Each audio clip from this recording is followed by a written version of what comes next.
నారాయణుడు నారదునికి ఈ కవచం చెప్పాడు. ఆ కవచాన్ని ఇప్పుడు నేను మీకు చెబుతున్నాను. ఇప్పుడు మొత్తం సరస్వతీ కవచం 14 శ్లోకాల్లో ఉంటుంది. ఈ కవచమునకు విప్రేంద్రుడు అనేవాడు ఋషి.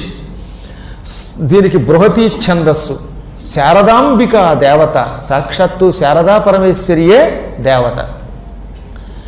ఈ మంత్రం నేను అలా చదువుకుంటూ పోతుంటాను, వినండి చాలంతే. ఓం శ్రీం హ్రీం సరస్వత్యై స్వాహ శిరోమే పాతు సర్వతః. నేను ఎలా చేస్తే అలా చేసుకోండి. శ్రీ వాగ్దేవతాయై స్వాహ ఫాలం మే సర్వదావతు. ఓం హ్రీం సరస్వత్యై స్వాహేతి శ్రోత్రే పాతు నిరంతరం.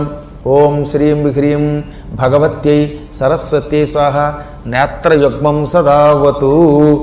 ఐం హ్రీం వాగ్వాదిన్యై స్వాహ నాసాం మే సర్వదావతు.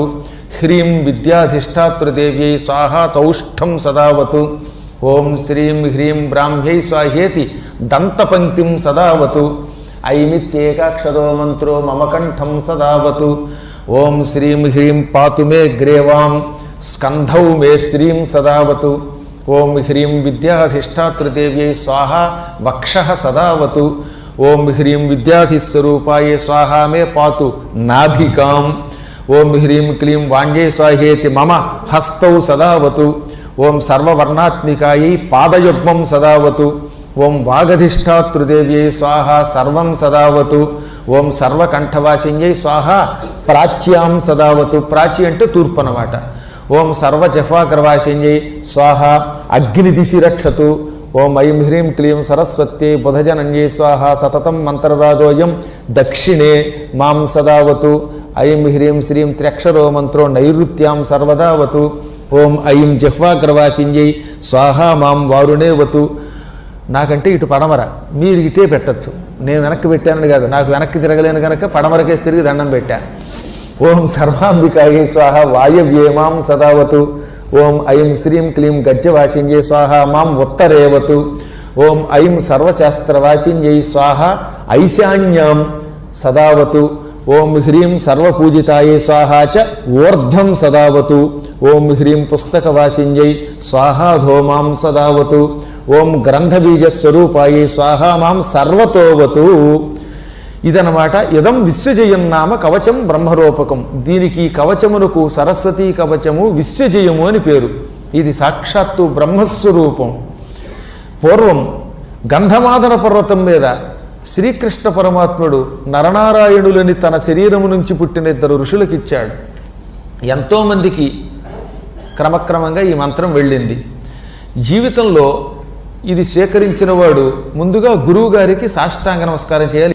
అటువంటి నమస్కారం కర్రలాగా పడిపోతే సాష్టాంగ దండ ప్రణామం. ప్రణమ్య దండవద్భూమౌ కవచం ధారయేత్సుధీ. ఎప్పుడు గురువు దగ్గర అలాగా సాష్టాంగ నమస్కారం చేసి అప్పుడు ఈ మంత్రం కవచం ధారణ చేస్తే వాడు మహత్తర శక్తి పొందుతాడు. పంచలక్ష జపేనైవ సిద్ధంతు కవచం భవేత్. తన జీవితంలో ఎవడైనా 5 లక్షలు ఈ కవచం, కానీ కవచం 5 లక్షలు జపిస్తే ఈ సరస్వతి మన శరీరములకు చర్మం అయిపోయి కవచమై కాపాడుతుంది. యుద్ధానికి వెళ్ళేవాడు ఆయుధములు తగలకుండా కవచం ధరిస్తాడు.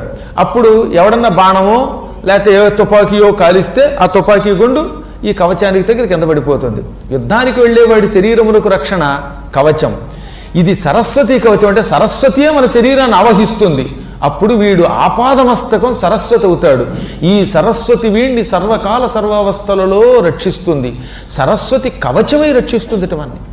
ఇంకా వాడికి తిరుగా. అందుకే అలాంటి వాడు మణిద్వీపానికి వెళ్ళి అమ్మవారి సన్నిధానంలో కచేరీ చేయగలుగుతాడు. ఈ విధంగా 5 లక్షలు చేసిన వాడు మహాకవచాన్ని పొందుతాడు. వాడు బృహస్పతితో సమానుడవుతాడు. మహావాగ్మి, బాగా మాట్లాడగలుగుతాడు. కవీంద్రశ్చ, కవి అవుతాడు. త్రైలోక్య విజయీ భవేత్, 3 లోకాల్లో విజయం పొందుతాడు. ఇది చాలా గొప్పది.